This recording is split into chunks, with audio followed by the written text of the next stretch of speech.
Okay, so punta tayo ng Cebu ngayon. Ayan. Galing ng Dumaguete, papunta ng Cebu. Malapit lang naman to, ano lang, pag dun ka sa malalaking, ba- barge, yung, sinasakyan ng mga sasakyan, mga trucking na ganun, abutin siya ng mga 30 minutes, ganun, approx 30 minutes to 35 minutes. Pero pag yung speedboat ba yun, hindi ko alam. Ano lang siya, nasa 20 minutes lang siya. So, niyaya kasi ako dito ng isa sa mga promo ko para umattend ng birthday ng mama niya, 60 years old. Well, happy birthday po ulit. Thank you so much. Dumating na kami niyan dito sa kanila, tapos ito kagad ang bumili sa akin. Isang napakalaking bato sa daan. Natakot na ako dyan eh. Kasi nagtabi-tabi po nga. Tabi-tabi po.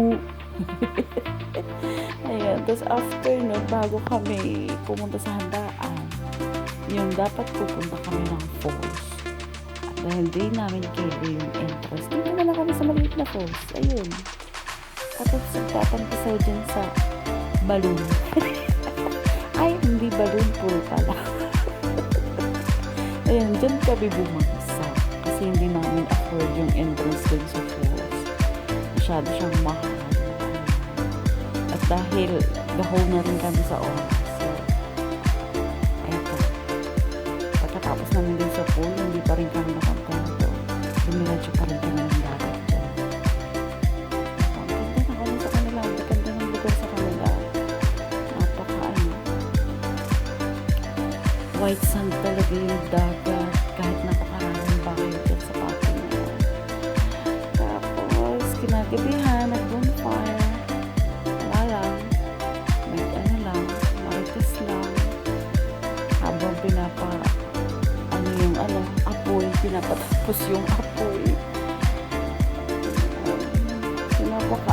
Sarap lang talaga.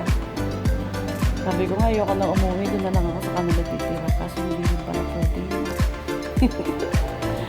Pero ang ganda sa kanila, promise. Actually, gusto ko siyang balikan. Pero siguro kailangan pagplanuhan para ma-enjoy ko yung doon, moment doon. Kasi pag saglit lang, bitin talaga eh. Ayan.